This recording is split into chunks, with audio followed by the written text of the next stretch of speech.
நான் வரும்போது இந்த ஆற்றுல இவ்வளவு தண்ணி இல்லை, இப்போ நிறைய தண்ணி போகுது, எப்படி நான் அக்கறைக்கு போகிறது அப்படின்னு தவிச்சு கொண்டு இருந்தது அந்த நாய்.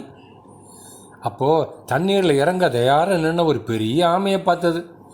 ஆமாண்ணே ஆமாண்ணே, நான் அக்கறைக்கு போகணும், என் 3 குட்டிகள் எனக்காக அங்கே வெயிட் பண்ணிக்கிட்டு இருப்பாங்கண்ணே, ப்ளீஸ் ஹெல்ப் பண்ணுங்கண்ணே அப்படின்னு கேட்டது நாய். சரி, எனக்கு என்ன கொடுப்பா? உங்களுக்கு கொடுக்கறது என்கிட்ட ஒன்றுமே இல்லையேண்ணே, ப்ளீஸ்ண்ணே அப்படின்னு கேட்டுச்சு. அப்படியா, ஓசியா உதவி செய்ய என்னால் முடியாது அப்படின்னு சொல்லிட்டு ஆமை போயிடுச்சுங்க. நாய் கவலையோடு நின்றுக்கிட்டு இருந்தது. அந்நேரம் அப்படின்னு சவுண்டு கேட்டு திரும்பி பார்த்தா ஒரு பெரிய குதிரை வந்து நின்றுச்சிங்க. குதிரைகிட்ட ஹெல்ப் கேட்டுச்சிங்க நாய்.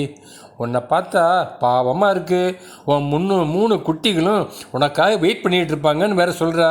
ஓகே, என் முதுகில் ஏறி நின்றுக்க, நான் அக்கறையில் கொண்டு விட்டுறேன் என்று சொல்லிவிட நாய் ஜம்முன்னு குதிரை மேலே ஏறி இருக்கிறிச்சிங்க. அக்கறை சேர்ந்தா அங்கே 3 நாய்க்குட்டிகளும் அம்மாவுக்காக காத்துக்கிட்டே இருந்துச்சிங்க. அம்மாவை பார்த்த உடனே ரொம்ப சந்தோஷப்படுச்சிங்க. கைமாறு பலனை எதிர்பார்க்காம நாய்க்கு உதவி செய்த குதிரைக்கு ரொம்ப தேங்க்ஸ்ன்னு சொன்னதுங்க அந்த நாய் குடும்பம். குதிரை ரொம்ப மகிழ்ச்சியாக ஃபீல் பண்ணிச்சிங்க.